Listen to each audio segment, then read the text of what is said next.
Bonjour, flash spécial de la rédaction pour vous annoncer l'information que vous connaissez sans doute déjà depuis quelques minutes. François Mitterrand, l'ancien président de la République, s'est éteint ce matin aux alentours de 8h30. C'est une dépêche peu après 11h qui nous a donc annoncé officiellement la disparition et le décès de l'ancien président. Le président François Mitterrand est mort ce matin. Les Français ont appris avec émotion la disparition de celui qui les a guidés pendant 14 ans. François Mitterrand, c'est l'homme qui a rassemblé le peuple de gauche, un peuple aujourd'hui orphelin. Le PS est littéralement bouleversé par la mort de celui qui, depuis des années... Beaucoup de Français, beaucoup de socialistes aujourd'hui sont dans le recueillement et dans le souvenir. Et ce qu'il faut leur dire, c'est qu'ils nous laissent peut-être une formidable leçon de courage. Je l'ai revu quelques temps après son départ de l'Élysée. Et il était déjà très affaibli, mais encore toujours d'ailleurs d'une intelligence exceptionnelle. Rue Frédéric Leclerc sont arrivés ensuite non les intimes mais les fidèles, les ténors du socialisme, Robert Badinter, Pierre Jox, Laurent Fabius, tous ceux à qui François Mitterrand avait offert la victoire en 81. Les hommes et les femmes de gauche, mais aussi les Français, savent qu'ils perdent en François Mitterrand. Une personnalité politique exceptionnelle, un homme d'État inscrit désormais dans l'histoire.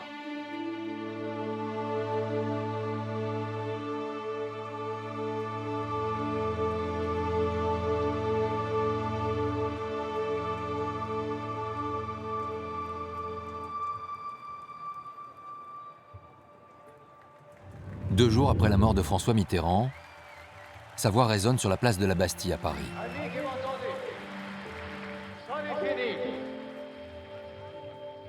de nos rencontres de ce type. Pour ce soir et d'autres soirs, il y aura d'autres combats, vous y serez, je n'en serai pas éloigné.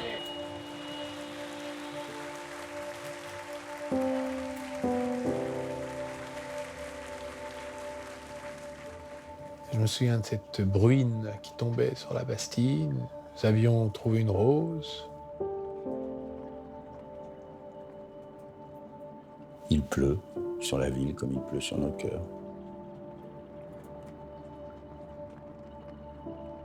Je pleurais comme une fontaine. J'avais pour lui une affection très vive. Je n'avais pas de lien, je ne connaissais pas François Mitterrand, mais le paradoxe, c'est que j'ai organisé une partie de cet hommage. J'étais en charge de la communication du Parti socialiste à ce moment-là. Avançons, avec en nous la force d'âme, la volonté d'être, la certitude, oui, la certitude d'être là où il faut. Le peuple de gauche se retrouve là où 15 ans plus tôt, le 10 mai 1981, il avait fêté la victoire du premier président de gauche de la Ve République. C'était devenu une figure, un sage, quelqu'un qui raccrochait à cette histoire qui est celle d'une gauche qui, à un moment donné, se donne les moyens de la conquête du pouvoir. C'était notre chef, en quelque sorte. Notre premier de cordée. Ça vous donne un sentiment de sécurité. Vous marchez derrière. Vous râlez, parce que quand même, tout le monde râle tout le temps. Hein. Mais bon, malgré tout, il passe par là, ça doit être bien. Allez, on y va. Alors, il nous manquait terriblement. À peine était-il mort qu'il manquait. Mêlés à la foule d'anonymes, les héritiers du leader socialiste sont tous là pour saluer sa mémoire. Plusieurs d'entre eux sont pourtant lucides sur l'état dans lequel il a laissé sa famille politique, en quittant le pouvoir. Pour la gauche, d'une certaine façon, politiquement, il était déjà mort depuis un certain temps. Les dernières années du règne de François Mitterrand, on peut dire que ce sont des années épouvantables. Avec un parti socialiste complètement décomposé, c'est un vaisseau fantôme.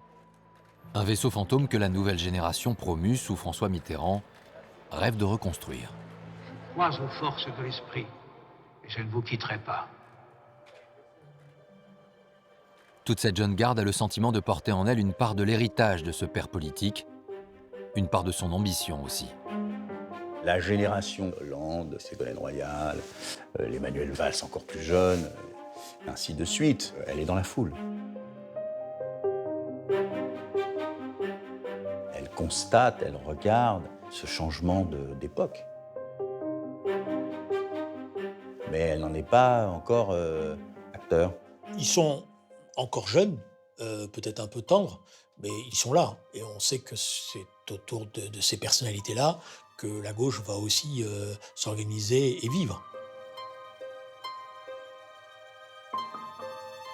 Ils s'appellent donc Ségolène Royal, Lionel Jospin, François Hollande, Jean-Luc Mélenchon, Dominique Strauss-Kahn, Manuel Valls, Martine Aubry et Arnaud Montebourg. C'est leur histoire que vous allez découvrir, une histoire commune et parallèle à la fois, la chronique des habitants d'une maison familiale située rue de Solferino à Paris.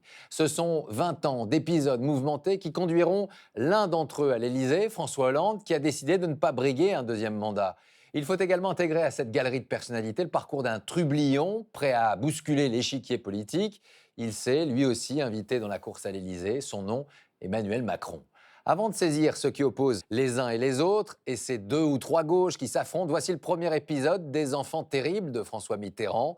Nous sommes plus d'1 an après sa disparition. Le président de la République s'appelle désormais Jacques Chirac, et il a commis une réelle faute politique en décidant la dissolution de l'Assemblée nationale. Les législatives anticipées se traduisent par le retour de la gauche aux affaires. Parmi les personnalités qui reviennent au Parlement, on retrouve un ancien conseiller de l'Élysée, réélu député de Corrèze. Comme d'autres, ils se sont prêts à tenir un rôle de premier plan dans la nouvelle majorité. Ce 2 juin 1997, François Hollande a rendez-vous avec Lionel Jospin, le nouveau Premier ministre de Jacques Chirac. Il espère jouer un rôle important dans son futur gouvernement.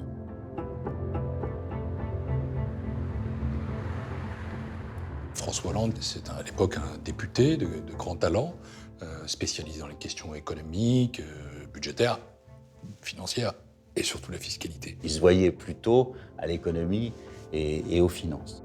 Mais il n'aura rien de tout cela. Comme au temps de François Mitterrand, c'est sa compagne Ségolène Royal qui est une nouvelle fois nommée ministre. Lionel Jospin a l'idée d'un autre poste pour lui. La place que lui réserve Lionel Jospin, c'est pas rien. Il prend la direction du Parti socialiste et honnêtement, c'était pas la chose la plus prévisible à l'époque. C'est mieux que d'être ministre du budget. Je pense pas que Lionel Jospin ait rendu un mauvais service à François Hollande à ce moment-là. Passé la première déception, François Hollande comprend très vite l'intérêt pour sa carrière de prendre la tête du parti. Il nous revient de ne pas nous installer dans le confort du pouvoir qui rend sourd au bruit des déceptions et aveugle devant une réalité... C'est lors de ce congrès, à Brest, que l'élection de François Hollande doit être validée par un vote des militants. Gardons-nous de tout contentement de nous-mêmes. Un autre héritier de François Mitterrand convoite le même poste. Il espère bousculer ce qui s'annonce déjà comme un plébiscite. Jean-Luc Mélenchon a toujours eu beaucoup de mal avec les socialistes raisonnables. Je trouvais que les rapports politiques de François Hollande manquaient de densité. Il n'aime pas la non-pensée politique de François Hollande, c'est-à-dire qu'au fond, il l'accuse de n'avoir aucune croyance. En représentant l'aile gauche, minoritaire au sein du Parti socialiste, le sénateur Jean-Luc Mélenchon sait qu'il n'a aucune chance de l'emporter. Mais il entend semer les graines pour l'avenir. Gardez-vous de l'hégémonisme et des excès réducteurs auxquels il peut conduire. Il serait inouï qu'on veuille la gauche plurielle à l'Assemblée, au gouvernement dans les élections, et qu'on la veuille, qu'on la souhaite, monocolore dans nos rangs. Il fait sûrement ce jour-là son plus beau discours, impressionnant tout le monde, avec beaucoup d'emphase. Je m'en tiens à la leçon que m'a donnée peu de temps avant qu'il disparaisse celui dont j'avoue avec fierté qu'il était un maître à penser pour moi, le président Mitterrand. Il me dit, le président Mitterrand, ne cédez jamais. Marchez votre chemin. Je marche, monsieur. Jean-Luc Mélenchon avait évoqué Mitterrand en disant « Je marche, monsieur ». Déjà, il était en marche, Jean-Luc Mélenchon. Comme quoi, la marche, c'est quand même un vieux truc. La concurrence entre les deux hommes ne va pas empêcher les petits arrangements. Une scène étonnante se joue alors en coulisses. Un marchandage sur la répartition des suffrages, bientôt exprimé. On va s'arranger sur le score. Je te donne, on va dire, 15% des voix. Moi, je garde 85%. On s'arrange comme ça. Tu sauves la face, t'existais dans le parti. 15%, c'est un score honorable pour toi.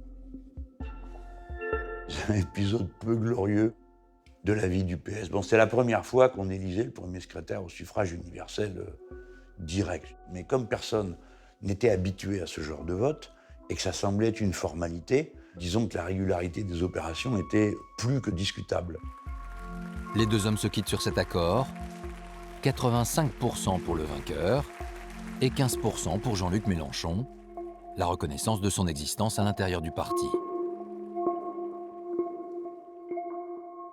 Ouverture ce matin du Conseil national du Parti socialiste. Une semaine plus tard, les résultats du vainqueur sont communiqués à la presse. Il a été élu à la tête du PS avec 91,9% des suffrages des militants. Une victoire à 91,9% des voix. François Hollande n'a donc pas donné les 15% promis à son adversaire. Déjà, François Hollande n'avait aucune parole. C'est un homme dont je ne discute pas le résultat. Hein. Il avait gagné clairement parce qu'il était la suite. Et voilà. Et les socialistes n'avaient pas envie d'un premier secrétaire comme moi, c'est clair, je le sais. J'ai l'impression que des ordres ont été donnés pour le rabaisser et l'humilier à 8,5-9, quoi. Bon, et donc il va effectivement vivre ça comme une humiliation personnelle, comme une volonté de le rabaisser, de ne pas l'associer. Et à partir de là, c'est vrai que les deux personnalités vont devenir assez incompatibles. Un épisode vécu comme une trahison, qui marque le début d'un ressentiment profond, qui ne cessera de croître au fil des années. Jean-Luc est un garçon qui peut être susceptible, avait le sentiment de ne pas être traité à sa juste valeur. François Hollande ne supportait pas ces interventions où nous, on intervient en 5 minutes et lui en 20-25 minutes. Donc soit il le coupait, soit il lui disait on n'a plus le temps. Et je pense qu'il, je ne sais pas pourquoi au juste, il fait une espèce de fixation. Donc il se sentait obligé de commenter toujours sur un mode moqueur, ironique ou blessant ce que je venais de dire. À chaque fois que Mélenchon prenait la parole, il y avait un côté genre tout petit sourire, un truc genre ou une petite tapette comme ça, du genre sans se rendre compte que le gars était quand même en train de raconter des trucs intéressants. Il avait envie de tourner la page. Et il devait me ressentir comme une espèce d'anachronisme qui était là, et qui lui a tenu tête, et qui, pour finir, lui damera le pion. À l'époque, les deux gauches ne sont pas encore irréconciliables. En accord avec François Hollande, Lionel Jospin va trouver le moyen d'apaiser la situation. En mars 2000, il nomme Jean-Luc Mélenchon ministre délégué à l'enseignement professionnel. Un poste à la hauteur de ses ambitions. Le pouvoir éloigne un temps les tensions. Une réunion finalement assez classique, elle est sérieuse, détendue. Ça vous a elle est sérieuse. Par rapport à ce que vous attendiez? Franchement, non, c'est dans l'ordre des choses. Hein? Voilà. Le président vous a dit quelque chose? Bonjour, et moi aussi. 10 ans après la chute du mur, des communistes dans un gouvernement, ça paraissait totalement extravagant, et extravagant supplémentaire avec des écologistes. Il n'y en avait nulle part ailleurs au gouvernement. C'est une période heureuse, d'abord parce qu'il y a la croissance, ne l'oublions pas. Et puis il y a des engagements qui sont tenus.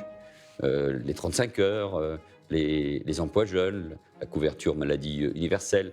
Et puis la personnalité de Lionel Jospin, sa rigueur politique, intellectuelle, font du bien. Ça a été pour la gauche, je pense, des années de référence sur la façon de gouverner, l'art de gouverner, mais aussi sur les résultats du gouvernement. Le bon bilan des 5 années menées par Lionel Jospin à la tête de la gauche plurielle le pousse naturellement à être le candidat légitime à l'élection présidentielle de 2002. Malgré la présence de 4 autres concurrents à gauche, il se montre assez confiant à la veille du premier tour. Imaginez juste une minute, monsieur le Premier ministre, monsieur le candidat, que vous soyez pas au second tour. Oui. Vous votez pour qui? Non, j'ai une imagination normale, mais tempérée par la raison quand même. Ouais. Donc, c'est impossible. Disons pas ça, mais ça me paraît assez peu vraisemblable. Hein? Bon, donc on peut passer à la question suivante, peut-être. On pense effectivement que normalement, on est en situation de gagner la présidentielle. L'état-major de Lionel Jospin était déjà dans la préparation du deuxième tour et avait déjà tout un plan qui était très, très, très minutieusement préparé. Après une mauvaise campagne face à Jacques Chirac, certains dans l'état-major socialiste sont plutôt inquiets sur l'issue du résultat. Les sondages nous indiquent qu'il n'est pas impossible que nous soyons éliminés. Mais au fond, on n'y croit pas. On voit que c'est pas bon, on ne voit pas surgir le Front National. À ce moment-là, personne ne l'imagine, ou en tout cas veut l'imaginer. Enfin, c'est un déni. C'est un déni de ce qui se passe, de ce qu'on voit, de ce qu'on entend. Le scénario de l'élimination au premier tour est mis de côté par l'équipe de campagne, notamment lorsqu'elle rédige en avance 2 déclarations du candidat pour le soir du premier tour. Il y en a une qui est, finalement, on a eu une bonne surprise, on est près à Jacques Chirac et donc on appelle au sursaut, et une autre où on est assez décroché par rapport au candidat de la droite et on appelle au rassemblement pour une victoire à l'arraché. Nous n'avons pas évoqué de 3e scénario.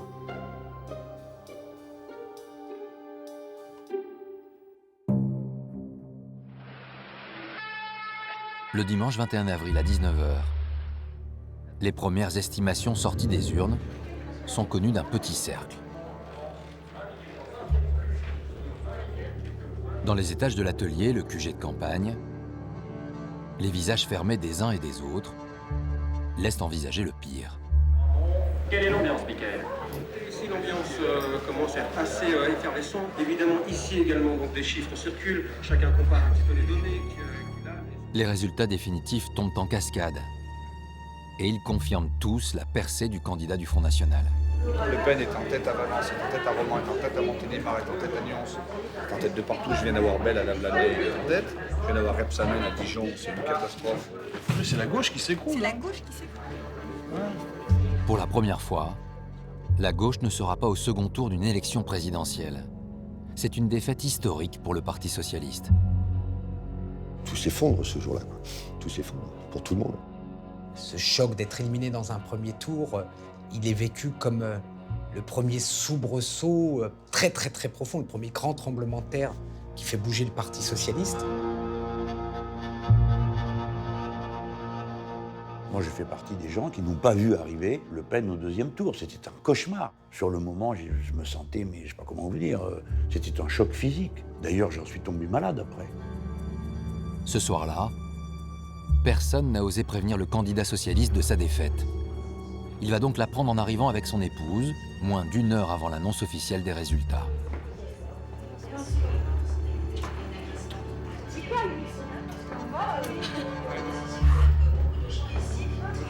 Quand j'ai vu Lionel Jospin rentrer, et la violence de se dire « moi je sais », c'était très violent. C'était très très violent. Il est rentré dans ce bureau, ils se sont enfermés, pas très longtemps. Et puis très vite, comme un essaim d'abeilles, tout le monde s'en va. Tout le monde, certains sont partis plus vite que d'autres. Plusieurs responsables s'éclipsent avant même 20h. Dominique Strauss-Kahn, mais également Laurent Fabius, suivi de peu par François Hollande. François Hollande, ce soir-là, a été invité du plateau de TF1. Et donc, on part avec lui en voiture. En toute logique, le premier secrétaire est prioritaire pour commenter et analyser ce séisme que les Français découvrent à cet instant. En tête, Jacques Chirac, 20% des voix. Énorme surprise, Jean-Marie Le Pen semble devoir être le second avec 17%.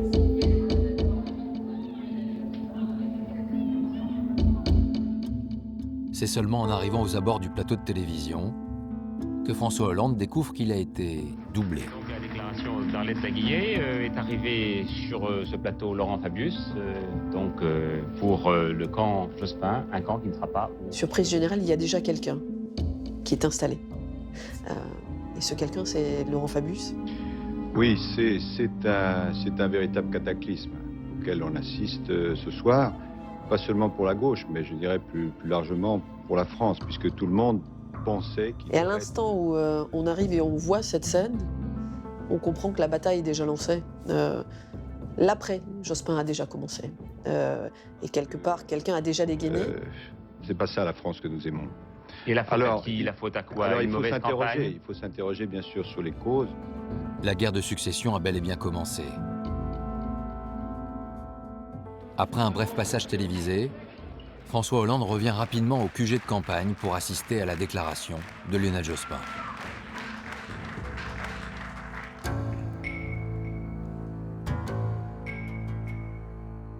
J'assume pleinement la responsabilité de cet échec et j'en tire les conclusions en me retirant de la vie politique après la fin de l'élection présidentielle. Il n'y a pas d'héritier vraiment de Lionel Jospin, ni Strauss-Kahn, ni Fabius. Là, il y a une gauche orpheline, orpheline de sa défaite, orpheline de sa représentation politique, et tout peut exploser. Qui peut relever le Parti socialiste laissé en ruine après cette défaite? Lionel Jospin ne va-t-il pas attirer dans sa chute François Hollande, l'homme qu'il a placé à sa tête? La nuit qui s'ouvre sera propice à la réflexion.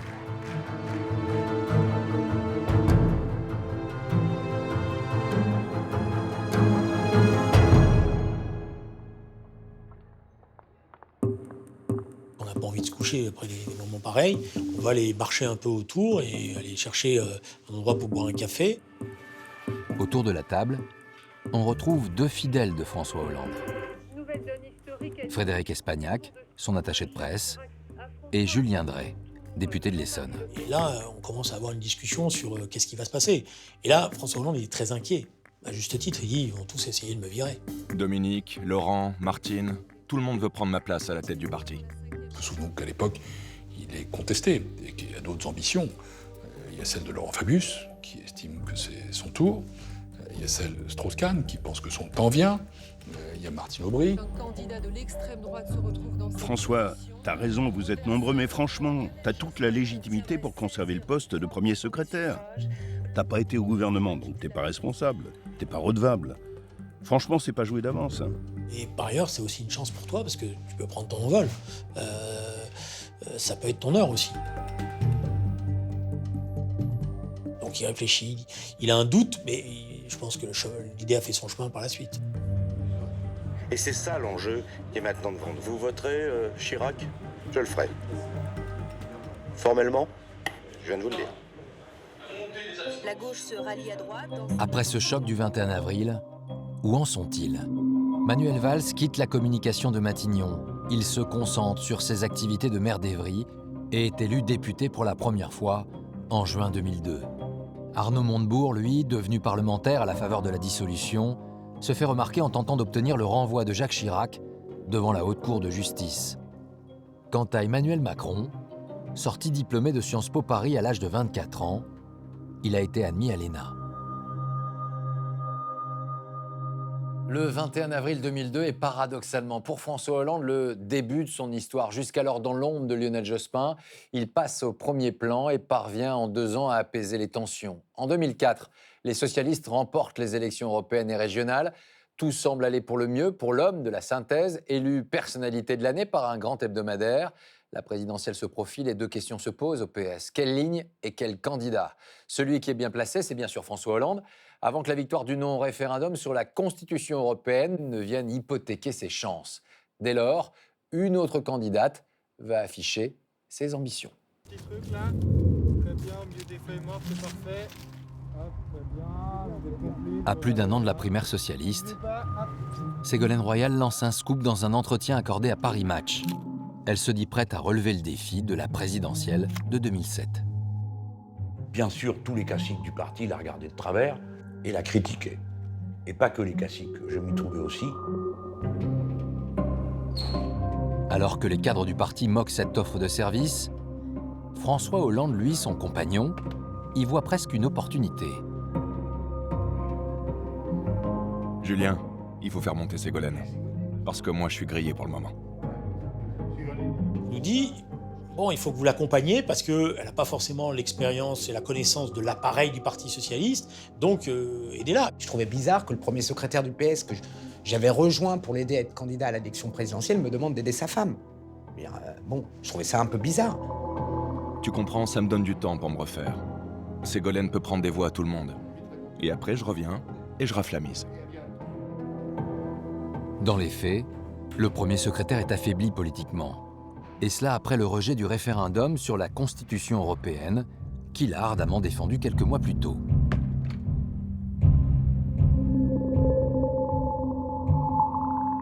Il pousse la candidature de Ségolène Royal parce qu'on est en 2005.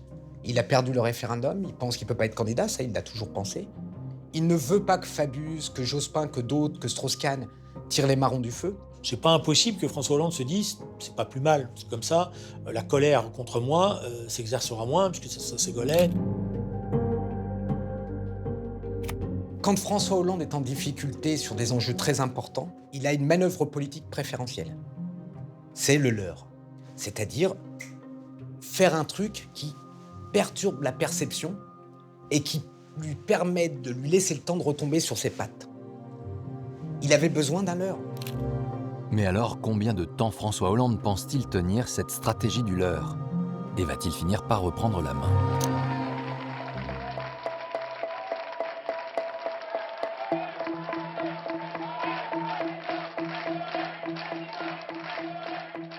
Quand on s'y est mis et que l'affaire a commencé à monter, il n'était pas content. Plus Ségolène Royal montait dans les sondages, plus la campagne prenait, plus le mec tirait la gueule. On commence à nous dire qu'on en fait trop. Et on lui dit mais on n'en fait pas trop, il y a une réalité, il faut que tu prennes en considération cette réalité. En août 2006, la situation a bien échappé à François Hollande. La présidente de la région Poitou-Charentes apparaît comme une candidate de plus en plus sérieuse. Et le phénomène se mesure à sa popularité. Vous l'avez compris, c'était notre première émeute à Frangy-en-Bresse. Nous avons fait face. Ce jour-là, Ségolène Royal est l'invitée d'Arnaud Montebourg à la fête de la Rose, qu'il organise en Saône-et-Loire. Chaque fois qu'elle arrive dans une salle, c'est des applaudissements à n'en plus finir. C'est vraiment des standing ovations. Il venait des gens qu'on voyait jamais dans la politique. C'était des gens modestes et de classe moyenne. C'était quelque chose qui n'existe plus autour du PS, etc. Elle comprend qu'il faut essayer de faire changer le système, le rapport à la politique. Elle va prendre des positions des fois un peu à contre-pied, notamment sur la sécurité, exprimer une sorte de figure d'autorité qu'on attendait peut-être dans le pays. Ce que nous devons retenir ensemble, d'abord, c'est le devoir d'unité. Sans elle, rien n'est possible. C'est ensuite la nécessité de mener des révolutions au sens de changements profonds pour que la justice l'emporte sur les égoïsmes. François Hollande a cru jusqu'au bout qu'il allait pouvoir convaincre Ségolène Royal de ne pas être candidate. L'histoire a montré qu'il n'a pas su convaincre. Quelques semaines avant le dépôt des candidatures, François Hollande doit se faire une raison. Il ne pourra barrer la route à sa compagne. Le 16 novembre 2006, jour du vote, c'est une victoire écrasante qui est annoncée. Une humiliation pour ses concurrents, Laurent Fabius et Dominique Strauss-Kahn. Monsieur, bonsoir. La victoire de Ségolène Royal est tellement large que la confirmation officielle est tombée beaucoup plus tôt que prévu, avant minuit, au siège du Parti socialiste. Selon les dernières estimations, elle recueillerait environ 60% des suffrages. Comme d'habitude chez les socialistes, les ambitions individuelles sont plus fortes que le projet collectif. Lors de ce congrès qui acte l'investiture de Ségolène Royal, la candidate est bien seule face à ses ennemis du premier rang, à ceux qui n'ont pas envie de la voir porter les couleurs du socialisme. Le 12 janvier 2007, la campagne présidentielle bat son plein. Arnaud Montebourg, le jeune ambitieux, est devenu porte-parole de Ségolène Royal. Il est invité à la télévision avec Nadine Morano, soutien du candidat de la droite, Nicolas Sarkozy. Je voudrais que vous fassiez une autocritique de votre candidat. Qu'est-ce qui va pas Qu'est-ce qui ne va pas chez Nicolas Sarkozy, Nadine? Qu'est-ce qui ne va pas, Arnaud, chez Ségolène Royal? Ségolène Royal n'a qu'un seul défaut, c'est son compagnon.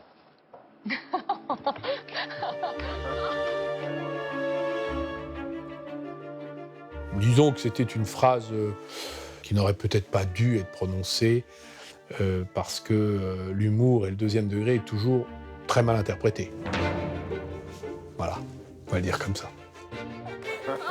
Alors ça, il y a plein de sous-entendus, là. Ça peut être interprété. C'était drôle. Je pensais vous faire rire. Ça fait des pêches à paix, c'est sûr. C'était pour rire. C'était une boutade. Voilà, exactement. Cette bourde de Arnaud Montebourg, qui est une parole de vérité, dit tout l'enfer que se font vivre mutuellement Ségolène et François dans cette campagne. Cette phrase n'est donc pas uniquement une attaque entre meilleurs camarades. Elle révèle une situation complexe d'un point de vue intime. Ségolène Royal et François Hollande sont en pleine séparation. On est dans une histoire quasi shakespearienne. Ce couple qui a été une entreprise politique, sentimentalo-politique pendant 30 ans, eh bien à un moment donné, leurs deux ambitions se heurtent. Et malheureusement pour eux, il y a en plus l'affect qui vient se mêler à ça. Personne ne peut soupçonner ce qui est en train de se passer entre ces deux-là. Ils le cachent, parce que c'est aussi les rois du maquillage, mais personne ne peut soupçonner que ce couple n'est plus un couple. On le verra à la fin.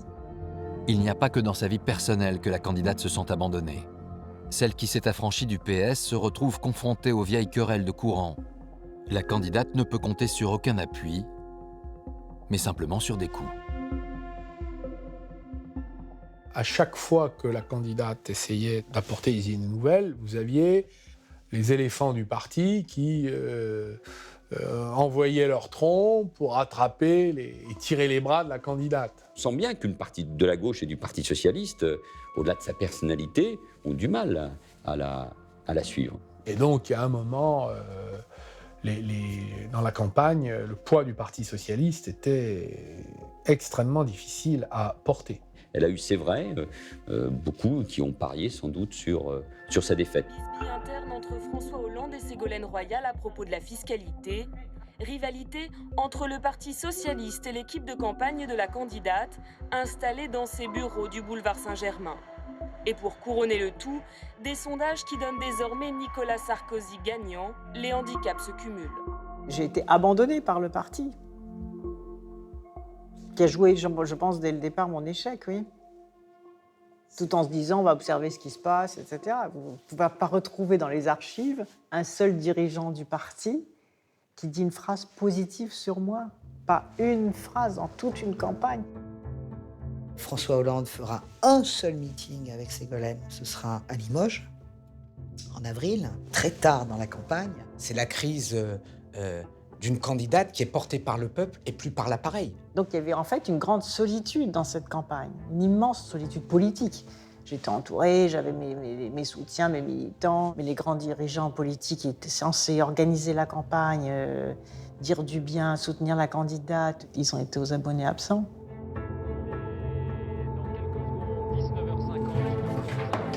10 minutes, voici l'image que vous découvrirez. Ce drapeau tricolore s'effacera pour vous laisser apercevoir le visage de celle ou de celui qui est élu président de la République ce soir. En attendant, on va se diriger vers la Maison de l'Amérique latine. C'est là que Ségolène Royal est attendue, quelques minutes seulement après 20h pour son intervention. Ségolène Royal sait déjà qu'elle a perdu l'élection présidentielle face à Nicolas Sarkozy. Mais pour elle se joue aussitôt une autre bataille, interne celle-là. Neutraliser ses ennemis et prendre le contrôle du Parti socialiste. Je vous indique que Jean-Louis Borloo, Dominique Strauss-Kahn et Jean-Marie Cavada nous ont rejoints. Il y a un conseil très intelligent qui lui est donné, parle tout de suite. Parce qu'ils sont tous déjà en studio pour tous te faire la peau.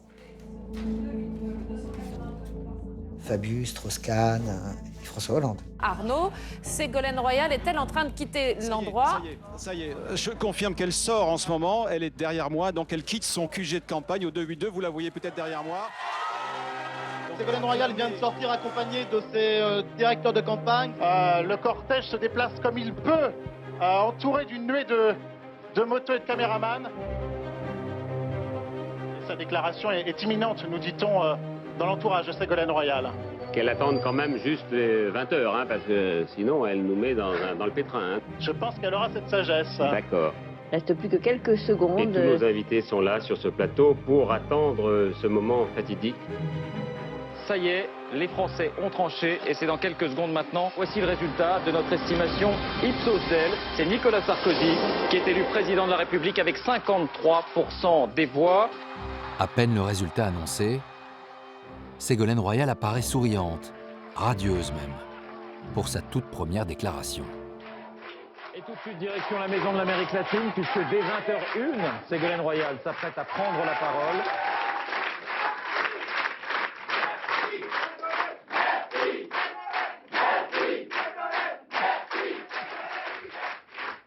J'ai donné toutes mes forces et je continue avec vous et près de vous.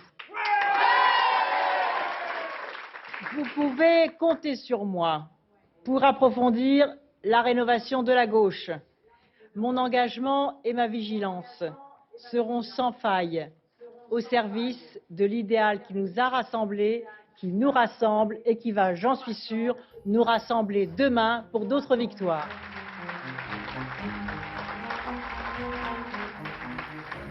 Bien sûr, j'avais perdu cette élection et que j'étais triste intérieurement. J'aurais préféré gagner, bien évidemment. Mais au fond, ce que je voulais dire par là, c'est que toutes ces idées-là, elles n'allaient pas s'effondrer parce qu'il n'y avait pas la victoire politique. Les éléphants du parti et les perdants de la primaire en tête pensent tenir là le coup fatal, la fin d'une parenthèse à laquelle ils n'ont jamais adhéré. Ils vont s'empresser de destituer Ségolène Royal et de se positionner pour prendre la tête du parti.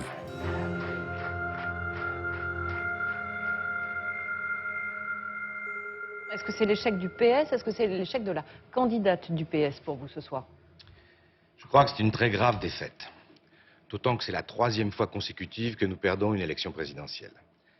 Et je pense à l'immense déception de ceux qui voulaient que l'espoir et le renouveau soient portés par la gauche. Qui doit faire cette rénovation à présent? C'est Ségolène Royal, comme on vient de l'entendre, ou c'est vous ou quelqu'un d'autre? Eh bien, la rénovation social-démocrate que j'ai initiée ne l'a pas encore emportée dans le Parti socialiste. Il faut maintenant mettre en œuvre ce renouveau. C'est la condition de l'espoir, et moi, je suis disponible pour cela. L'élection était à peine finie, elle était enterrée vive.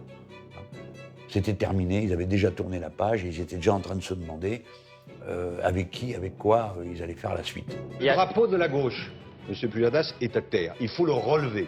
La gauche, ce n'est pas je. La gauche, c'est nous. Elle a été trop personnalisée, cette campagne? On va pas refaire les présidentielles, elles sont là. Portée par la ferveur qui l'accompagne, la candidate perdante ne se laisse pas impressionner par toutes ces attaques. Vous découvrez avec nous cette image de Ségolène Royal qui, j'imagine, se trouve rue de Solferino. Dans son esprit, la défaite n'est qu'une étape dans la bataille qu'elle a engagée.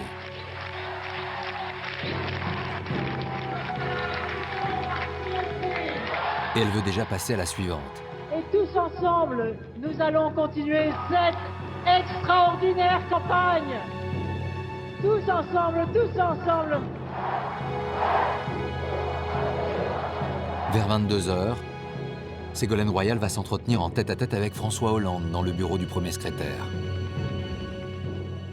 Une caméra, postée dans l'immeuble d'en face, filme la scène. Et s'il manque le son, un geste répété de la main traduit toute sa détermination. Je me souviens même plus. Je dois dire que c'était possible, on aurait dû gagner. C'est ça que je dis, je pense.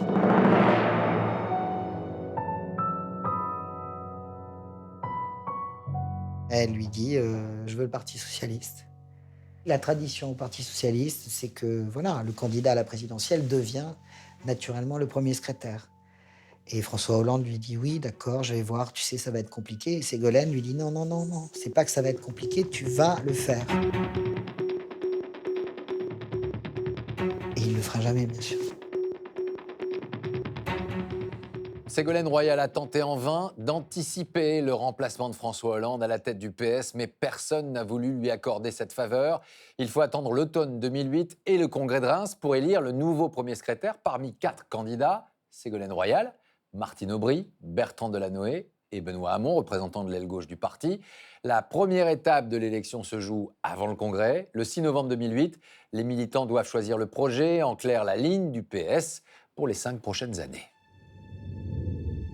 Le soir du vote, Jean-Luc Mélenchon se trouve avec ses proches collaborateurs dans son bureau du Sénat.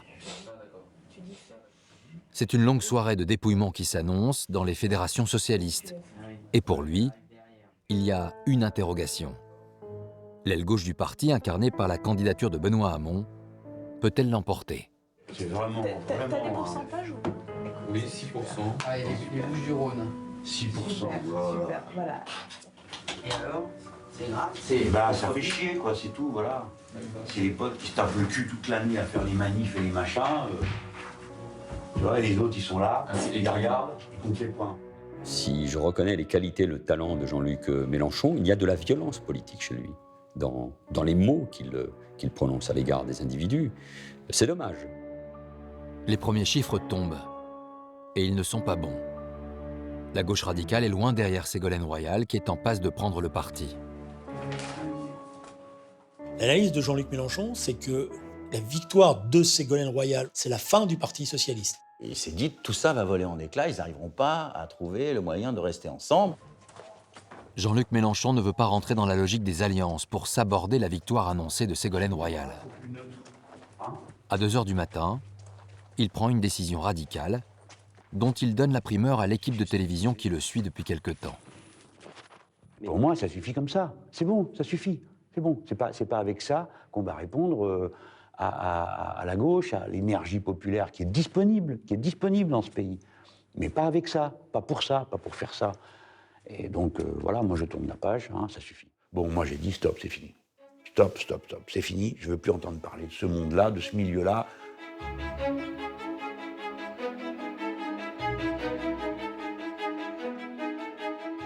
Nous, quand on était jeunes, on était toujours en train de critiquer le PS. Ah, c'est pas assez. Et lui, tous les jours, à chaque grande réunion, il nous faisait sa petite leçon de pourquoi, malgré tout, il faut rester au PS. Lui, paradoxalement, c'est lui qui s'est barré. Je pense qu'il a plus confiance sur le fond, dans son parti.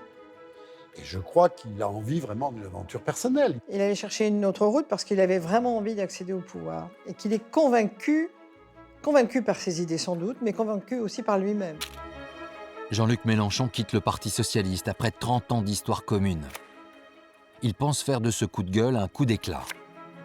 Sans doute attend-il aussi des marques d'affection. Bon, c'est méchant ce que je vais dire, mais ça passe presque inaperçu. Ça fait pas beaucoup de bruit.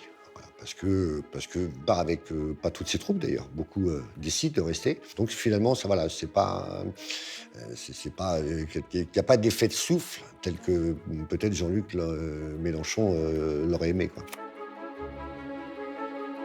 Des gens avec qui vous avez milité 20 ans, 30 ans, pas un vous appelle. Pas un vous passe un coup de fil pour dire « Mais qu'est-ce que tu fais, Jean-Luc, je comprends pas. » Rien. C'est une espèce de bureaucratie froide, un ramassis de faces de pierre qui vous regarde de haut avec le secret espoir que vous vous fracasserez à la vague suivante. Si ce départ passe quasiment inaperçu, c'est que le parti traverse au même moment une guerre de succession dont il a le secret. Le 21 novembre 2008, les militants socialistes sont appelés à élire leur nouveau premier secrétaire. Au premier tour, Benoît Hamon a été éliminé. C'est donc Ségolène Royal et la maire de Lille, Martine Aubry, qui s'affrontent.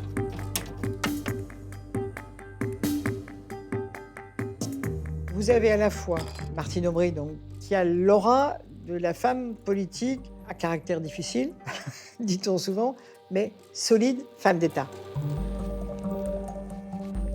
Ségolène Royal, qui a une autre aura, c'est la candidate qui entraîne les foules, c'est celle qui a capté l'opinion.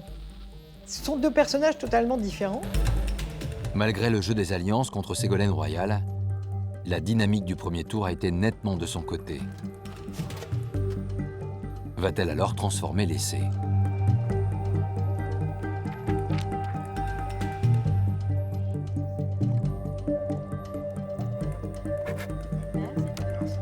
C'était la première fois qu'il y avait peut-être un enjeu aussi fort. Dans les précédents congrès, on savait d'avance qui allait gagner.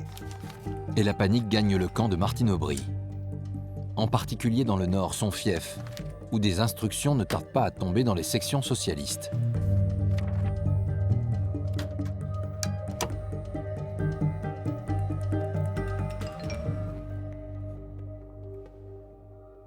Dans la Fédération du Nord, mais Lille en particulier, les consignes ont été données pour que les secrétaires de section fassent en sorte que le score en faveur de Martine Aubry soit vraiment un score très fort, très éloquent.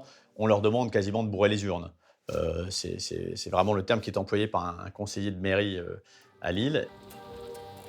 Et la fraude ne s'arrête pas là. Un SMS est envoyé à tous les secrétaires de section leur demandant de ne pas communiquer les résultats à la fédération, mais à un bureau de liaison au service de la maire de Lille.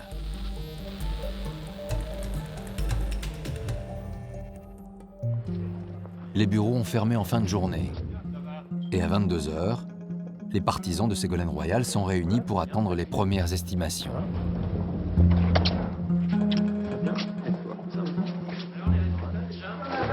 Confiant ? Écoutez, on est en train de dépouiller, on va voir. Les visages sont plutôt détendus. Les sourires affichés des uns et des autres laissent penser que la victoire est proche.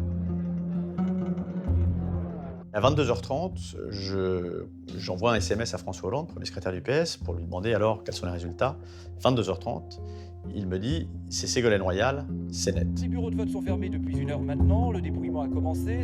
La candidate cherche à se faire confirmer cette information auprès de François Rebsamen, l'un de ses soutiens. Vous l'avez dit, les bureaux de vote ont fermé il y a 1 heure tout juste, donc les résultats des premières fédérations commencent à arriver. Elle est chez elle à Boulogne, elle est en train de préparer son discours de vainqueur, parce que Rebsamen lui a dit c'est bon, il y a un écart très considérable, donc elle a gagné. Et c'est moi, Ségolène lui dit t'es sûr vraiment que j'ai gagné ? Oui, c'est bon, c'est bon. Il lui donne les chiffres, elle a vraiment gagné.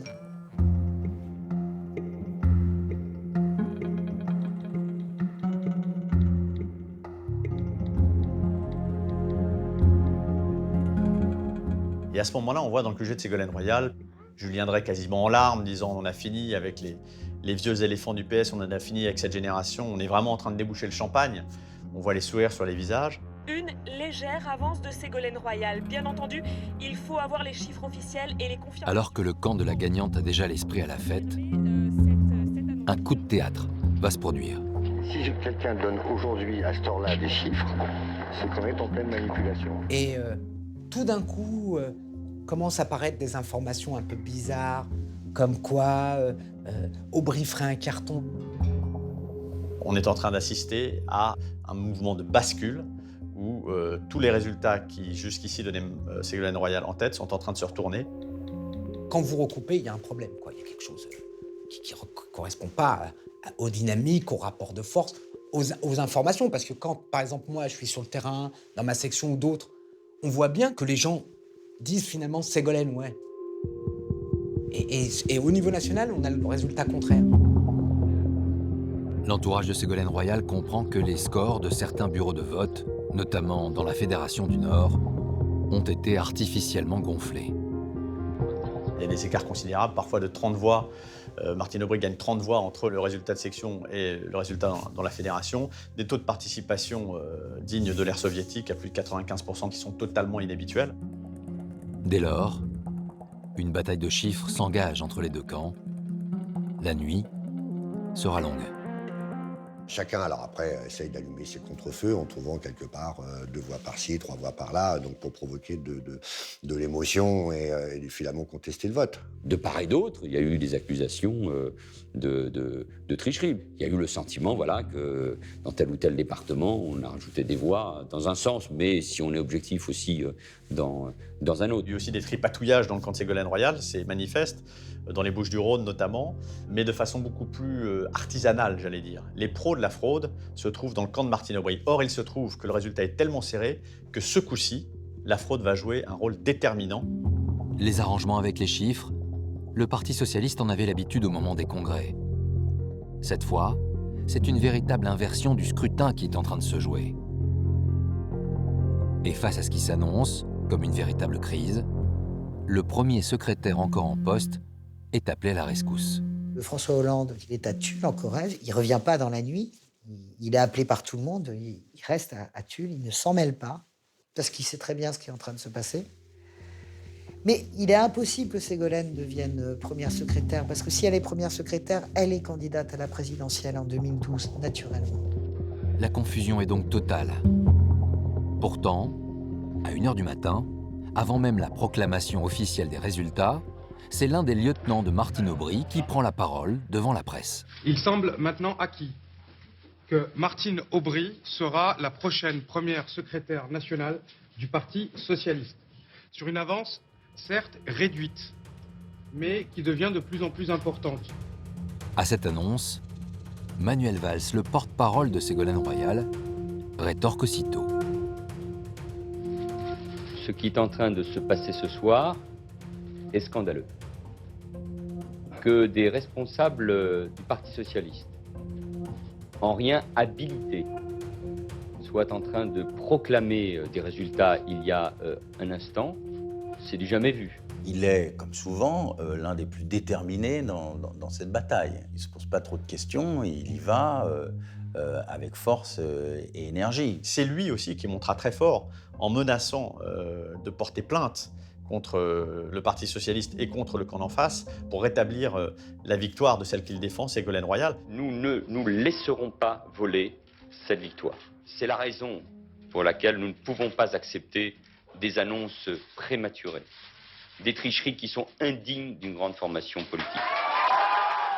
Bonjour, Ségolène Royal ou Martine Aubry, toujours pas de résultat. La direction du Parti socialiste fait savoir qu'elle ne peut pas encore annoncer de vainqueur. Après une interminable nuit de recomptage, Ségolène Royal apprend au petit matin le résultat adressé par mail par la direction du parti. Et là, badaboum, éclaté, c'est Aubry qui l'emporte à la surprise générale. Martine Aubry ne l'emporte qu'avec 42 voix d'avance sur sa concurrente. Ils ont triché. C'est tout. Voilà. La triche. C'est pour ça que quand j'entends le parti parfois donner des leçons des leçons de morale sur le fonctionnement démocratique dans tel ou tel pays, ça m'amuse. C'est avec une grande émotion que j'ai accueilli ces résultats, mais aussi avec gravité. Chacun le sait. La victoire de Martine Aubry est entérinée 3 jours plus tard. C'est ce que nous ont dit les Français. Ségolène Royal renoncera finalement à porter plainte. Je comprends la déception de Ségolène Royal et de ceux qui ont voté pour elle et qui l'ont accompagnée. Si jamais je traîne les dirigeants qui ont triché au tribunal, c'est le parti qui va en être douloureusement frappé. Et donc, qui va être bénéficiaire de cela? Ça sera que la droite, finalement. Elle ne veut pas être la dame de la scission. Et elle sent bien qu'on est au bord de cela. Donc elle va, d'un certain point de vue, accepter une forme de compromis qui, quand même, va la marginaliser. Voilà. Elle lâche, et c'est la fin de l'histoire politique de Ségolène Royal. La question n'est plus de savoir qui a perdu, mais qui a gagné. On ne saura jamais, en vérité, qui l'avait emporté. Mais ce qui compte, c'est le résultat. C'est qu'à la fin, il n'y avait pas d'éléments suffisamment probants dans un sens ou dans l'autre et que ce résultat a fini par être accepté et partagé. Ça a donné une image catastrophique du Parti socialiste. Et nous avons tous été abîmés dans cette confrontation. À l'issue de cette élection mouvementée, les cartes sont une nouvelle fois redistribuées à l'intérieur du Parti socialiste. Martine Aubry a pris le pouvoir. Dès lors, François Hollande et Ségolène Royal entament chacun une traversée du désert. Manuel Valls, lui, député maire d'Évry, est jugé trop libéral dans sa famille politique. Arnaud Montebourg cumule les mandats de député et de président du Conseil général de Saône-et-Loire. Enfin, Emmanuel Macron est désormais banquier d'affaires. Ségolène Royal a donc subi un nouveau coup d'arrêt dans son ascension politique, portée cette fois par Martine Aubry. La maire de Lille a fait main basse sur le PS. Sous son impulsion, le parti adopte un texte d'orientation politique qui prône un socialiste de gouvernement ancré à gauche. Un engagement pris jusqu'en 2011, année de la primaire qui doit désigner le candidat socialiste à l'élection présidentielle. Surnommé Monsieur 3%, en raison des intentions de vote, François Hollande n'entend pas pour autant se plier au diktat du favori des sondages. François Hollande vient de subir une petite intervention chirurgicale à l'hôpital Cochin. Et malgré cette pause forcée, il a toujours en tête la présidentielle. François Hollande n'est pas le favori de cette primaire, évidemment. Personne, d'ailleurs, ne le calcule plus vraiment. Il est sorti des radars, plus personne ne mise un euro sur lui. À ce moment précis, tous les espoirs socialistes sont tournés vers un homme en poste à Washington, le directeur général du FMI. Vraiment en superstar pour 3 jours à Paris. Sa visite dépasse de très loin le cadre de l'économie mondiale. Tout le monde ne parle que de son éventuelle candidature à l'élection présidentielle. Dominique Strauss-Kahn est le candidat vraiment préféré par les sondages. Il paraissait par sa modernité, son intelligence, comme celui qui pouvait porter nos couleurs. Il lui pose à chaque fois les mêmes questions. Rêve-t-il de les guider? Il avait rassemblé quasiment tout le monde, jusqu'à des très proches de François Hollande. En ça, le gars est malin, quoi. Au lieu d'affronter les autres, il a fait un pacte. Et tout le monde est rentré dans ce pacte, au bout du compte, sauf un. Il n'y en a qu'un qui n'est pas rentré. Cet homme qui refuse l'alliance, c'est François Hollande. Alors qu'il est toujours hospitalisé, il reçoit un appel. Dominique Strauss-Kahn, en effet, le convoque. En lui disant, écoute, je suis de passage à Paris. Tel jour, telle heure. La rencontre est fixée le jour de sa sortie de l'hôpital. Pour éviter les indiscrétions, elle a lieu dans un appartement, à l'abri des regards. Et là, Dominique Strauss-Kahn est très clair. Il lui dit, soit tu te couches, soit toi et tes potes, vous n'aurez rien. Personne n'aura de poste, et je vous briserai d'une certaine façon. Donc fais allégeance, sinon tu partiras tout nu. Tu dois t'effacer. Enfin, et puis si tu le fais pas, tu n'auras rien. C'est pas le genre de choses qu'il faut dire à François Hollande. Dominique, j'ai bien entendu ton offre, mais j'irai jusqu'au bout de la primaire. Et puis on verra bien qui gagne. J'ai jamais vu se laisser acheter pour un poste, ou pour quoi que ce soit d'ailleurs. Malgré cette tentative d'intimidation et sa faiblesse dans les sondages, François Hollande n'entend pas s'effacer au profit de Dominique Strauss-Kahn. Je lui dis, mais ils sont tous chez lui. Il est ultra balèze. Il est en bonne position dans les sondages. Je lui dis, au fond, pourquoi tu n'es pas d'accord? Pourquoi tu n'as pas passé un deal avec lui? Parce que, honnêtement, Hollande, c'est pas le genre kamikaze, ça se voit, quoi, un peu. C'est plutôt calculateur. Et il me dit, parce que il y a un moment, il faut prendre un risque. Genre, il y a une carte, vous voyez la carte, comme dans les jeux, genre Joker. Il l'a choisi, son risque, sur ce point-là.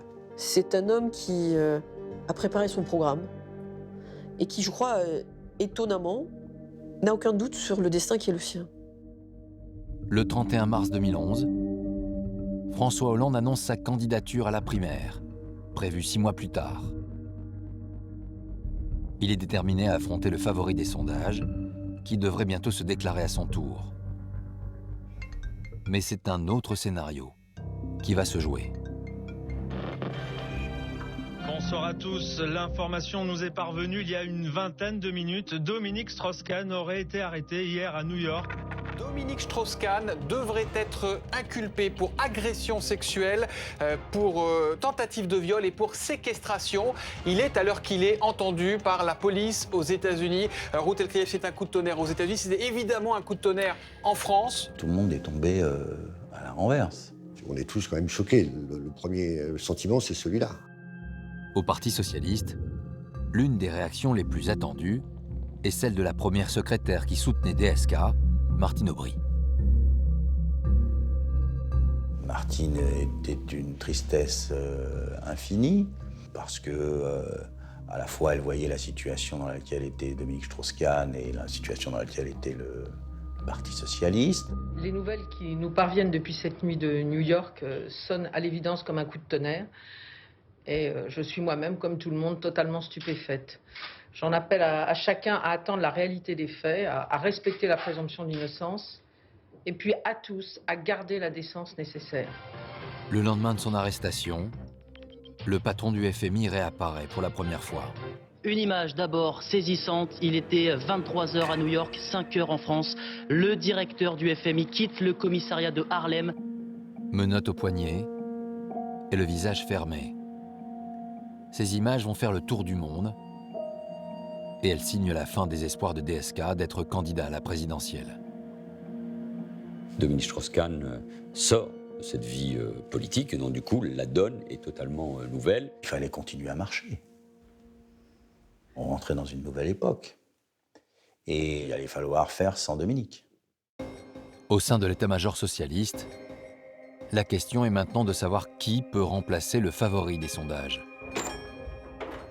Martine Aubry se retrouve désormais en première ligne. Très vite, on se dit, bon, il va falloir qu'on s'y mette là, maintenant, parce qu'elle va être obligée d'être candidate à la primaire.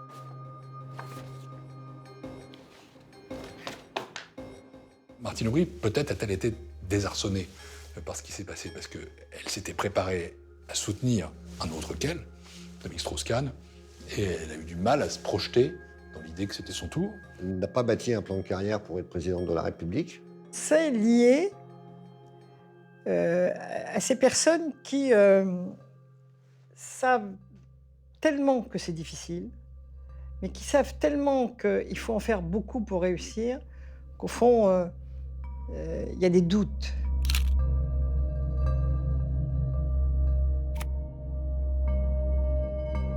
C'est assez surprenant, une femme politique importante dont tous les éléments montrent qu'elle est dans une montée, une responsabilité, une possibilité, mais qui en fait a un moteur interne qui rétropédale. La première secrétaire mettra plus d'1 mois à se décider, bien après les candidatures d'Arnaud Montebourg, de François Hollande, de Manuel Valls et de Ségolène Royal.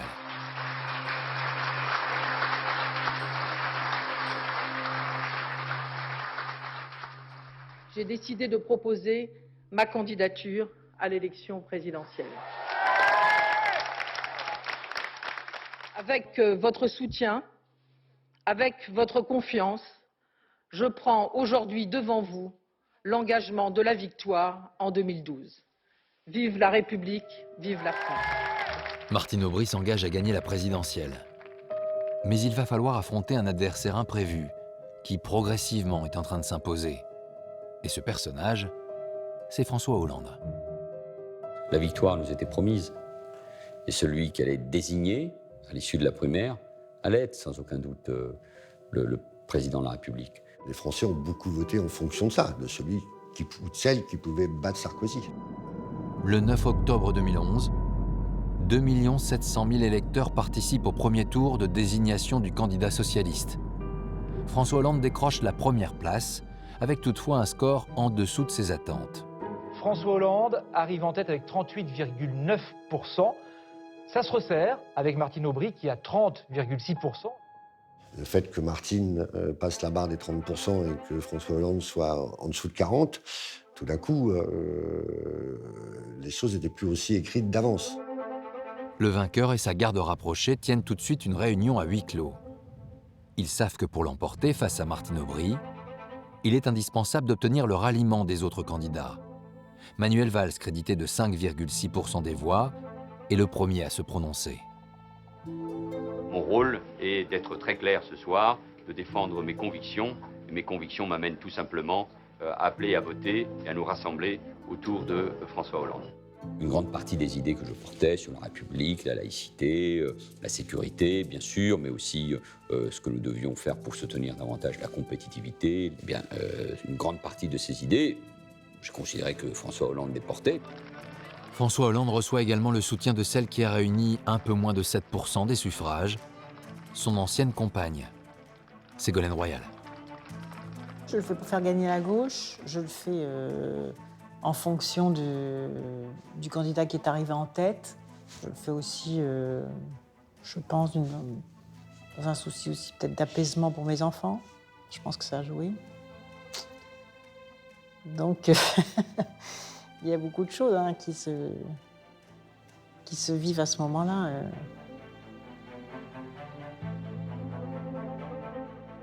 Arrivé en 3e position avec 17% des voix, Arnaud Montebourg est la grande surprise de ce premier tour.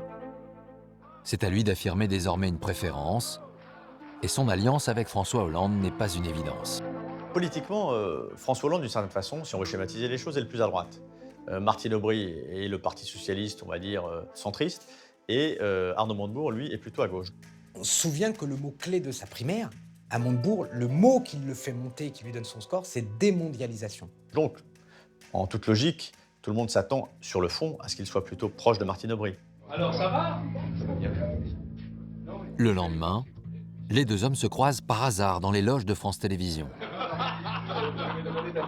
Et Arnaud Montebourg entretient le mystère. On a besoin du 3e homme pour arbitrer la place des pupitres. Bon, écoute, bon courage. Bon, bonne chance, à bientôt. Arnaud est surprenant parce qu'il peut être à la fois structuré et en même temps ne pas avoir la trajectoire d'un homme structuré. C'est un électron libre. J'ai bien l'intention de demander aux deux impétrants, les deux candidats qui sont au deuxième tour, de faire savoir quelles sont leurs intentions sur la reprise du contrôle de la finance, sur le protectionnisme européen. Vous pourrez éventuellement ne pas donner de consigne de vote. C'est tout à fait possible. Et c'est une hypothèse que je n'écarte pas.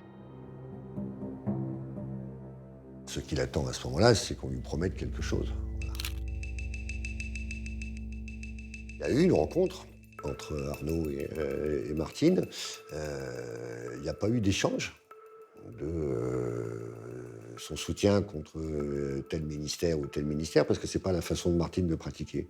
Voilà, elle lui a dit, je me suis présenté sur un projet, et place, on verra ça après. J'étais le seul à n'avoir pas tranché la question quand tous les autres avaient rejoint François Hollande. Ségolène Royal, Manuel Valls. Donc, qu'est-ce que j'aurais pu faire? Perdre glorieusement avec elle.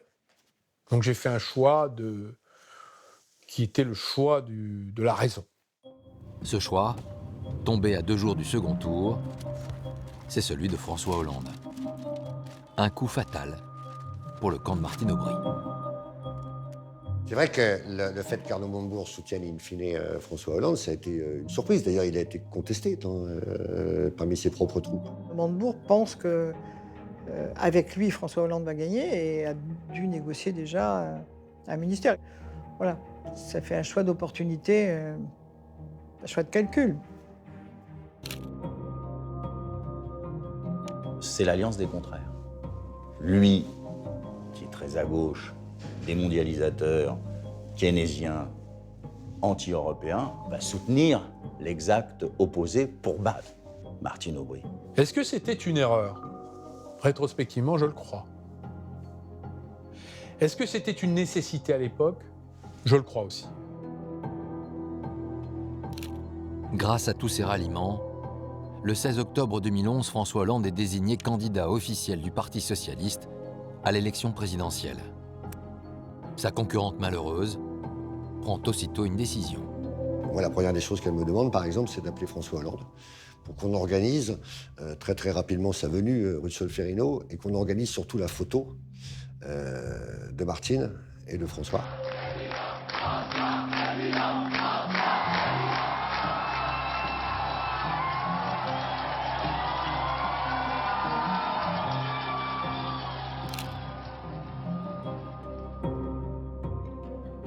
Son objectif tout de suite, ça a été, il faut qu'il gagne. Il faut qu'il gagne.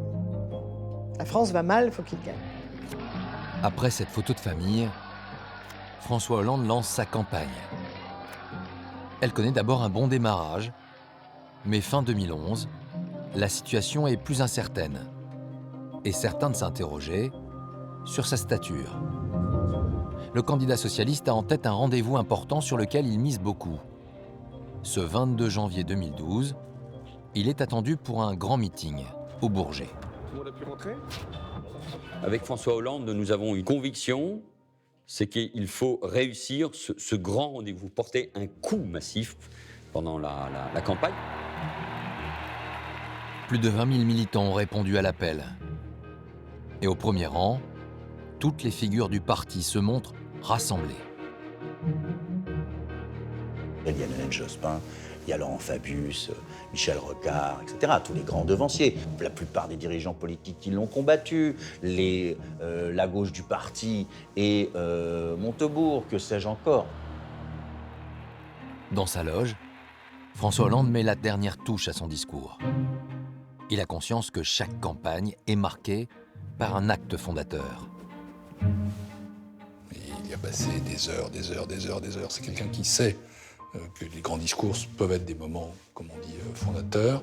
Et il a mis beaucoup lui-même, sinon tout lui-même, dans ce discours. Quand il sort de la loge, on sait qu'il est serein et on sait qu'il est satisfait de lui-même. Ce qui est rare chez François Hollande.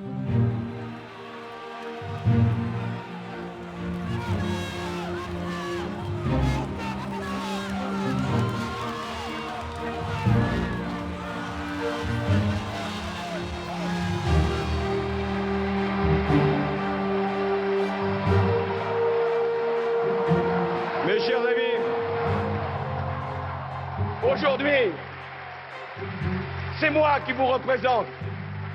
C'est moi qui porte votre espoir. C'est moi qui porte l'obligation de gagner. C'est moi qui va, dans ce combat, vous conduire à la victoire, celle que vous attendez depuis trop longtemps. À ce moment-là, c'est la transmutation de Hollande. Il devient le chef, ce qu'il n'a jamais été. Je veux conquérir le pouvoir, mais je ne suis pas un vorace. Je veux simplement le mettre au service des Français. Je vais vous confier mon secret. Ce secret que j'ai gardé depuis longtemps et que vous avez sans doute découvert. J'aime les gens quand d'autres sont fascinés par l'argent. Ce jour-là, le candidat veut frapper fort, marquer les esprits et donner des gages à l'aile gauche du Parti socialiste. Je vais vous dire qui est mon adversaire. Mon véritable adversaire. Il n'a pas de nom, pas de visage, pas de parti. Il ne présentera jamais sa candidature. Il ne sera donc pas élu. Et pourtant, il gouverne. Cet adversaire, c'est le monde de la finance. D'un discours d'1h30, ce sont ces mots fermes contre le monde de la finance qui vont entrer en résonance et occulter en quelque sorte un programme pourtant plus mesuré.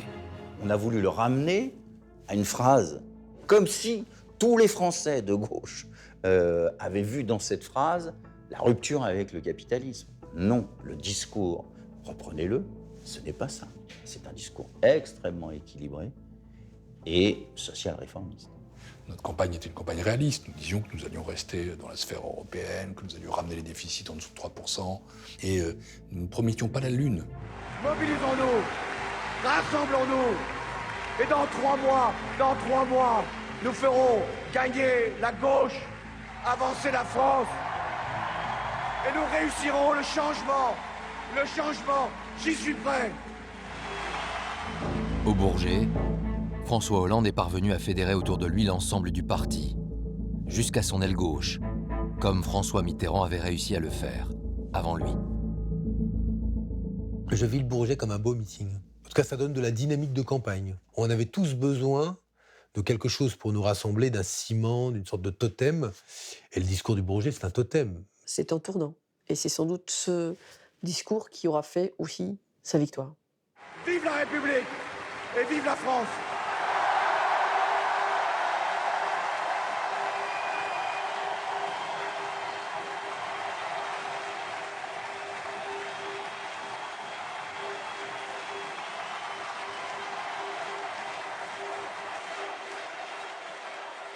Le 6 mai 2012, François Hollande est élu président de la République. C'est le retour d'un socialiste à l'Élysée après 17 années de présidence à droite.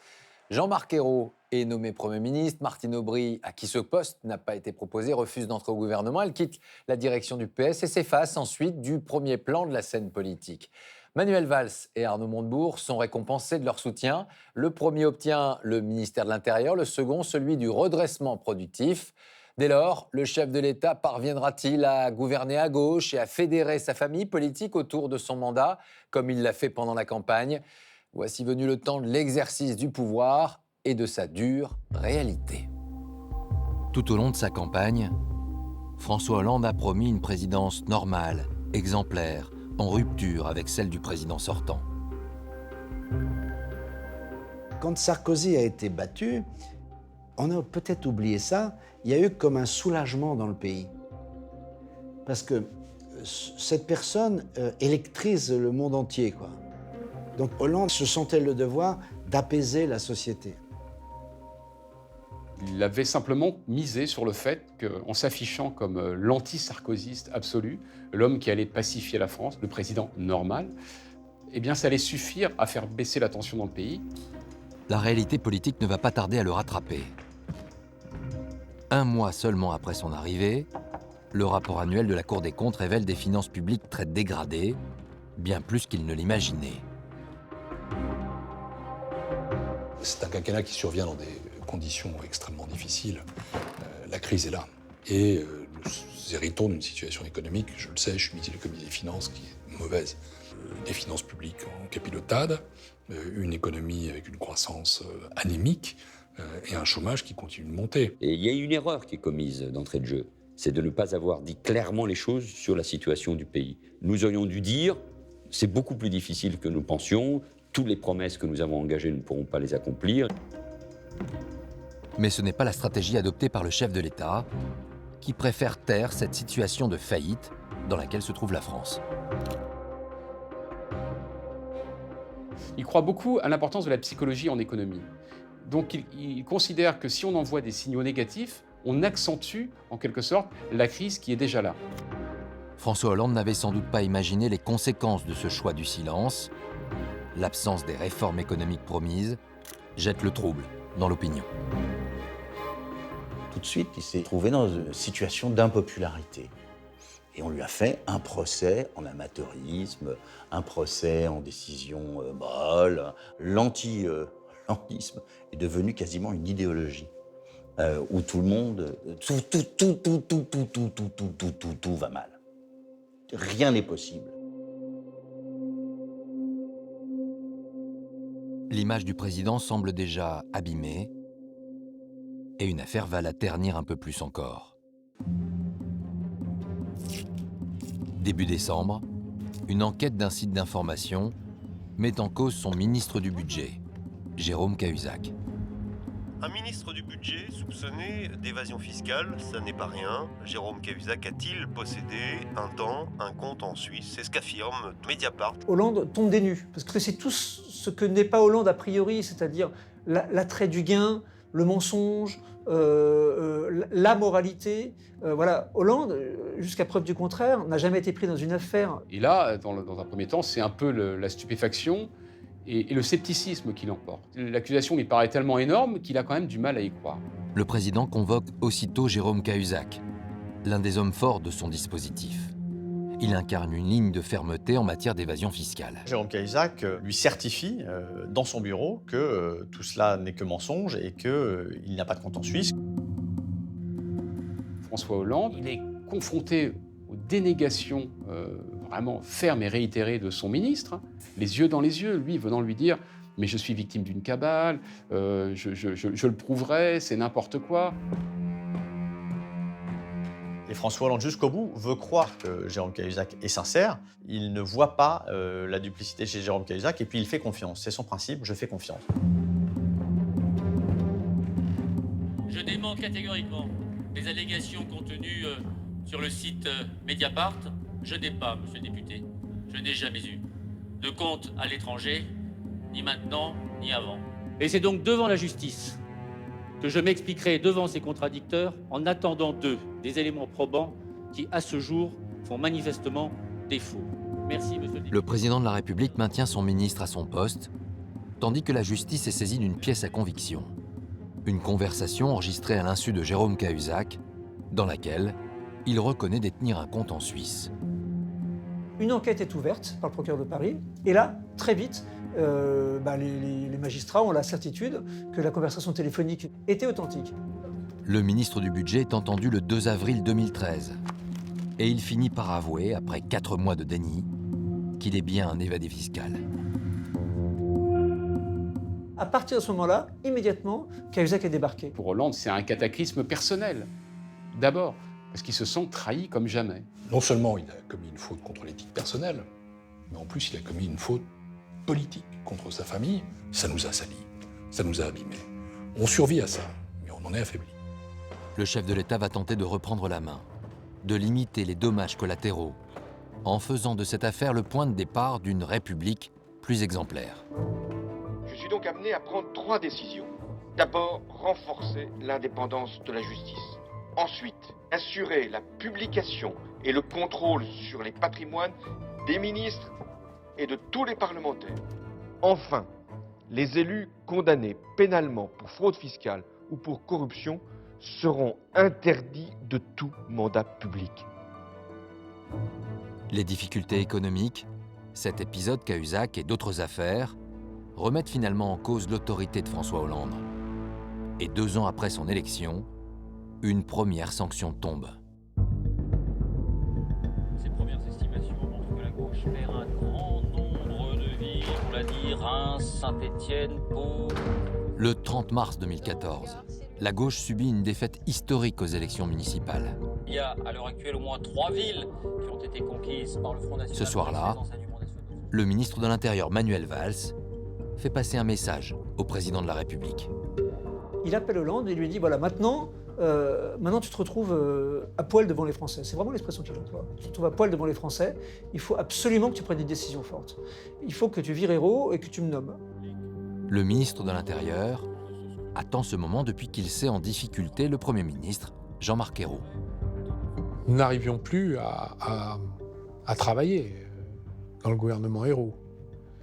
Les décisions ne se prenaient pas, on avait des problèmes de fonctionnement considérables. Et nous parlons d'ailleurs souvent, lui et moi, de la relation entre un président de la République et un Premier ministre, sans parler de moi en particulier. Ayrault n'avait aucune autorité sur son gouvernement et que par ailleurs, il était totalement inaudible dans l'opinion publique.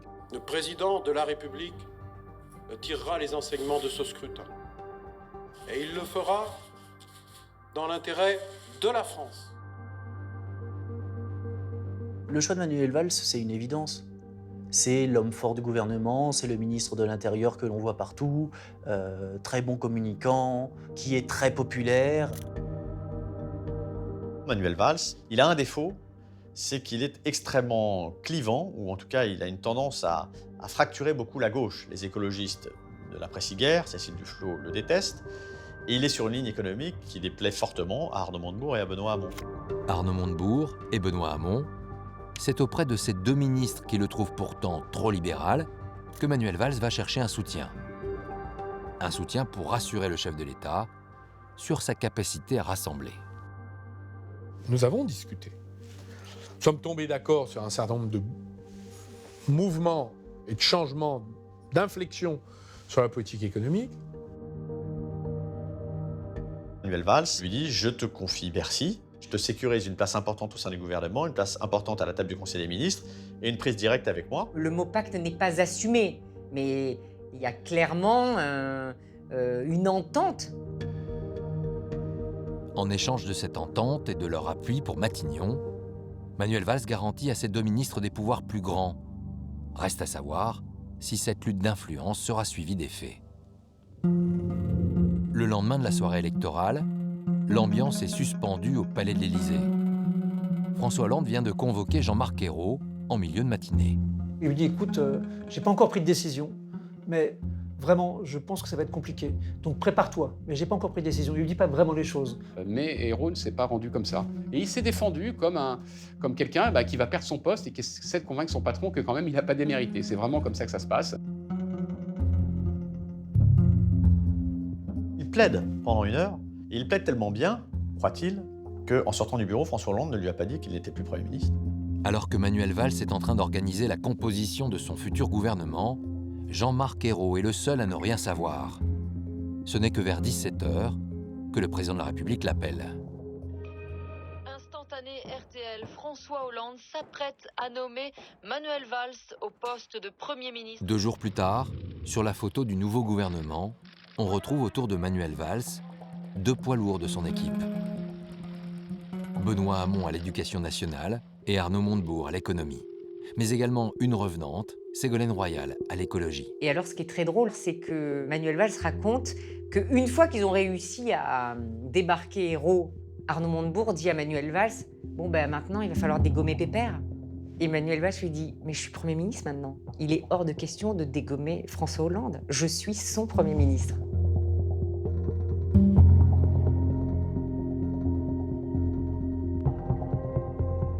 Jusqu'à quand tiendra cette loyauté réclamée par le Premier ministre à l'égard du président? Cette alliance contre nature entre deux gauches que tout semble opposer est-elle viable? Le 24 août 2014, Arnaud Montebourg reçoit Benoît Hamon pour sa traditionnelle fête de la Rose. Quelques jours plus tôt, le président de la République a révélé un plan de redressement économique, des propositions jugées trop libérales par le ministre de l'économie et son nouvel allié au gouvernement.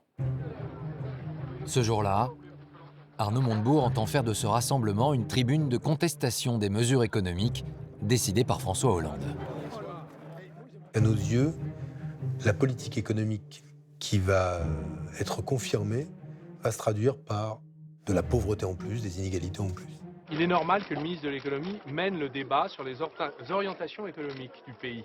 Et il faut le mener devant l'opinion publique, avec les Français, avec les parlementaires, avec l'opposition aussi, avec le président de la République. Eh oui! On a parfaitement conscience de la portée de ce que nous allons dire. Les conséquences qu'en tireront le Premier ministre et le Président de la République, par définition, on les ignore. Mais on y est prêt. La promesse de remettre en marche l'économie, de retrouver le chemin de la croissance, d'obtenir le plein emploi, elle n'a pas fonctionné. Aujourd'hui, l'entêtement et l'obstination à poursuivre les politiques de réduction des déficits est donc une erreur qui risque d'être mortelle et il faut avoir l'intelligence d'en sortir. Mon discours est un discours d'une limpidité totale. Je demande au président de la République une inflexion majeure de politique économique. Pendant 45 minutes, le ministre de l'économie dénonce la politique d'austérité, avant d'y ajouter une dernière provocation soutenue par Benoît Hamon. Ils ont quand même décidé de faire ces bouteilles de vin avec des étiquettes cuvées du redressement.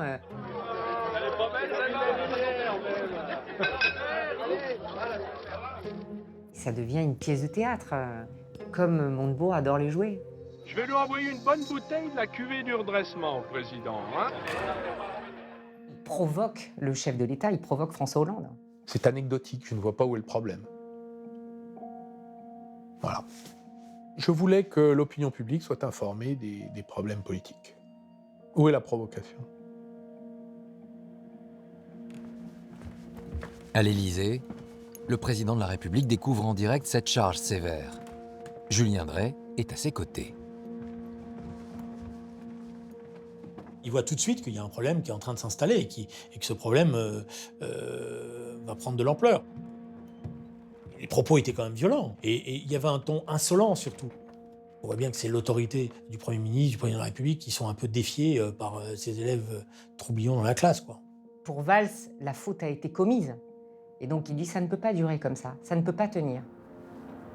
Le lendemain matin, le Premier ministre présente au chef de l'État la démission de son gouvernement. On peut sans hésiter parler de coup de théâtre politique. La décision est radicale. C'est un remaniement éclair qui s'annonce. Manuel Valls va présenter sa nouvelle équipe dès demain et manifestement, les frondeurs n'y auront plus leur place. Manuel Valls reçoit à Matignon celui qui est désormais son ancien ministre de l'économie. Arnaud Montebourg entre dans le bureau de Manuel Valls en chantant la chanson des Doors, This is the end. Je lui dis oui, voilà, c'est terminé. C'est la chanson des Doors. This is the end, my friend. Arnaud est venu détendu ou faussement détendu, c'est son caractère. En plus, on s'est toujours bien entendu. Et donc, il chante, même en arrivant, il sifflote. On se parle, on en rigole un peu, mais il sait de toute façon qu'il a quitté le gouvernement. C'est un divorce par consentement mutuel. Moi, je ne voulais pas prolonger mon bail puisque nous n'étions pas d'accord. 5 mois après l'arrivée de Manuel Valls, l'exécutif se retrouve confronté à une grave crise politique.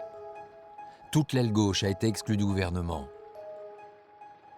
Il reste 24 heures pour remplacer plusieurs ministres, dont celui de l'économie. François cherche quelqu'un qui peut incarner un nouveau visage. Plusieurs noms sont évoqués. Ensemble, avec le président de la République, nous considérons qu'il faut plus que jamais promouvoir une nouvelle génération. Un nom est alors proposé au président, celui de son ancien secrétaire général adjoint à l'Élysée. Totalement inconnu du grand public, Emmanuel Macron est un énarque de 36 ans, ex-banquier d'affaires, à la réputation libérale. Macron a tout pour plaire. Il est jeune, il est séduisant, il a du charisme, il vient d'un univers qui lui est totalement étranger, le monde des affaires, des banques, etc. C'est quelqu'un qui trouve très brillant. Il y a une complicité très forte entre ces deux hommes, qui est d'ailleurs presque une complicité filiale. C'est le fils politique de François Hollande, quelque part. C'est le fils qui s'est choisi. Pourtant, le chef de l'État hésite. Peut-il faire de cet homme sans aucun parcours électoral un solide ministre de l'économie ? Il trouvait que c'était trop tôt et qu'il fallait qu'Emmanuel Macron, je dirais, s'endurcisse un peu. Il ne rentre pas dans les canons de la politique comme François Hollande l'a pratiqué et la pratique encore. On passe les échelons les uns après les autres et on gagne ses galons d'abord sur le terrain. Le lendemain de la démission du gouvernement, François Hollande tergiverse encore. Il envisage d'autres pistes, mais le temps presse. François Hollande a choisi 2 personnes qui ont refusé. Et c'est Manuel Valls qui a dit « Écoute, on ne peut plus résister, il faut quelqu'un dans la lumière, nomme Macron ». Emmanuel Macron, artisan du pacte de responsabilité, remplace donc Arnaud Montebourg à Bercy et s'annonce en antithèse parfaite de son prédécesseur. La nomination d'Emmanuel Macron a un sens politique très lourd parce qu'il permet de marquer définitivement le virage social-démocrate de ce gouvernement. François Hollande aura mis 6 mois à faire ce virage, à assumer ce virage social-libéral. François Hollande envoie donc un signal fort à la gauche. Il n'y aura désormais plus qu'une seule ligne politique au sein du gouvernement, la sienne. François Hollande se dit surtout, il m'est totalement fidèle, ce qui est une façon de dire « j'ai fait Emmanuel Macron ne peut pas me trahir ». À mi-mandat, le chef de l'État espère avoir enfin fixé le cap de son quinquennat. Il ne se doute pas que les épreuves sont loin d'être terminées. L'année 2015 va être marquée par une vague d'attentats, à Paris en janvier puis en novembre. L'inquiétude gagne le pays et le président réunit l'ensemble des parlementaires à Versailles. Vous voyez bien les risques, même pour une démocratie, qui peut vaciller dans ces moments-là. Qu'est-ce qui pouvait se passer après? On pouvait avoir une dislocation, on pouvait avoir de la part de l'extrême droite une utilisation qui nous emmène sur des terrains extrêmement dangereux. Et donc, il fallait trouver les conditions pour réunir la nation de nouveau, et c'était au président de la République de le faire au congrès de Versailles. Monsieur le Président de la République!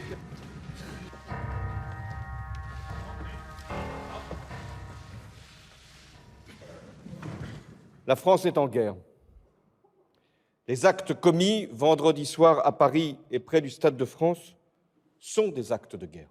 Nous devons donc nous défendre dans l'urgence et dans la durée. J'ai ordonné le rétablissement immédiat des contrôles aux frontières. Et j'ai proclamé l'état d'urgence, sur proposition du Premier ministre. L'intention première du président de la République, après un tel événement, c'était d'essayer de trouver une solution qui rassemble.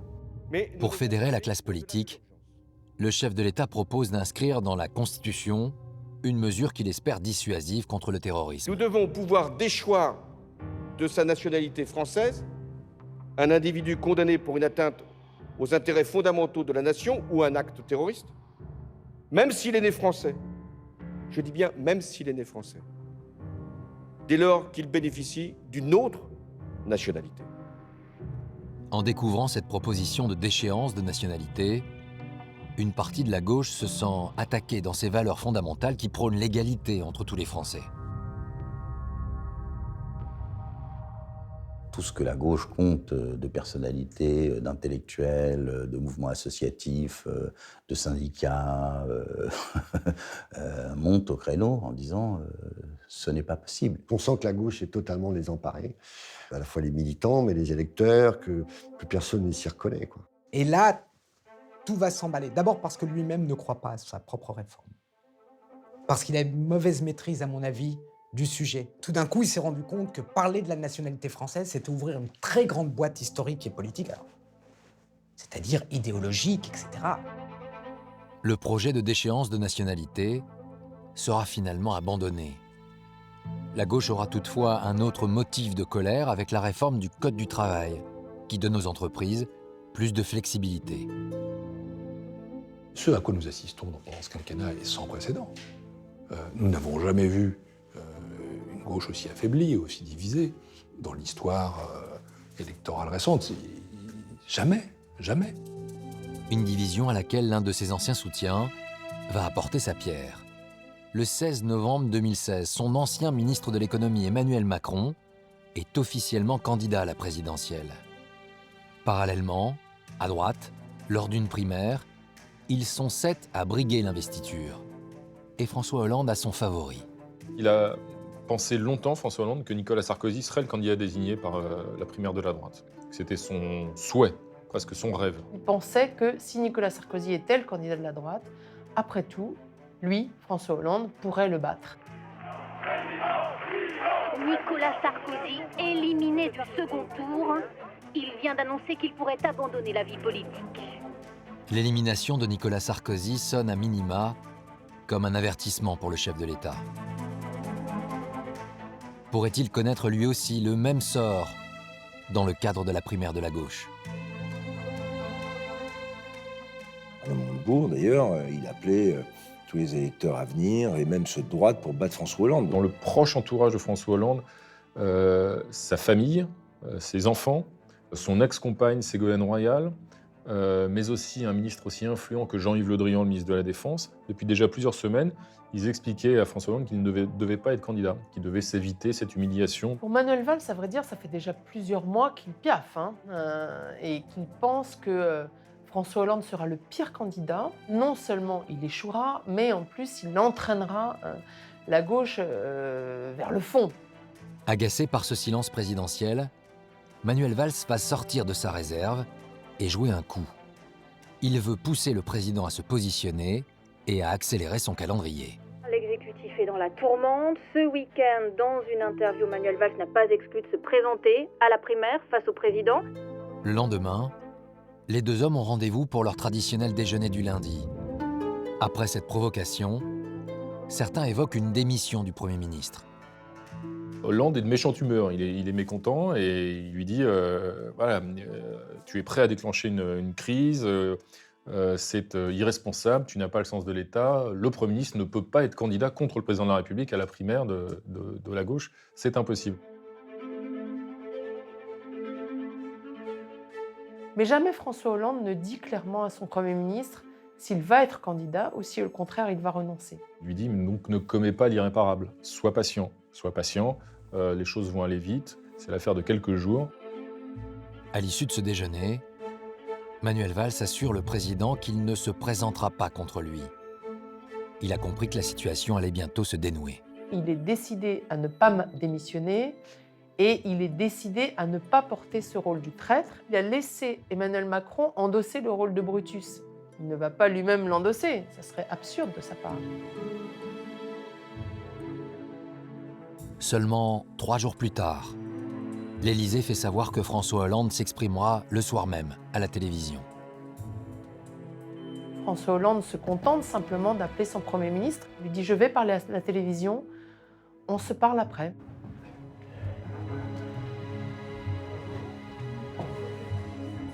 Il est tel qu'en lui-même, toujours flou, toujours ambigu. Seuls quelques rares fidèles et collaborateurs connaissent la teneur du discours.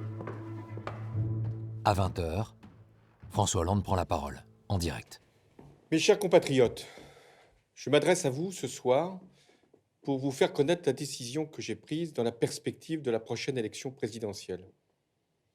Depuis mai 2012, c'est-à-dire la date à partir de laquelle je suis devenu président de la République, j'ai agi avec les gouvernements de Jean-Marc Ayrault et de Manuel Valls pour redresser la France et la rendre plus juste. Aujourd'hui, au moment où je m'exprime, les comptes publics sont assainis, la sécurité sociale est à l'équilibre et la dette du pays a été préservée. Ce discours, c'est forcément lui, de bout en bout, donc c'est à la fois lui qui défend son bilan, parce qu'au final, peu l'ont fait.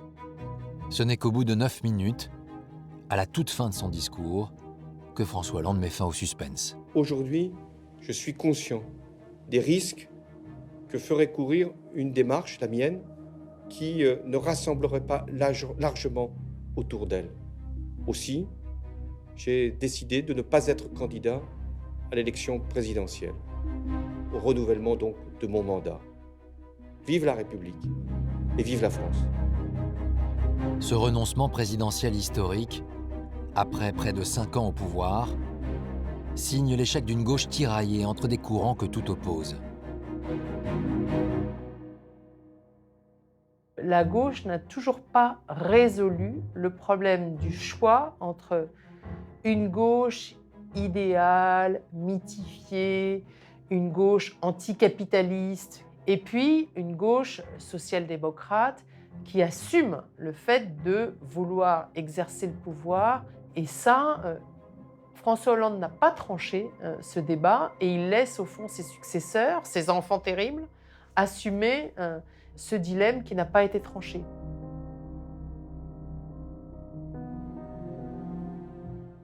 Moi, je pense que le Parti socialiste peut vivre dans les années qui viennent, mais ça dépendra de lui.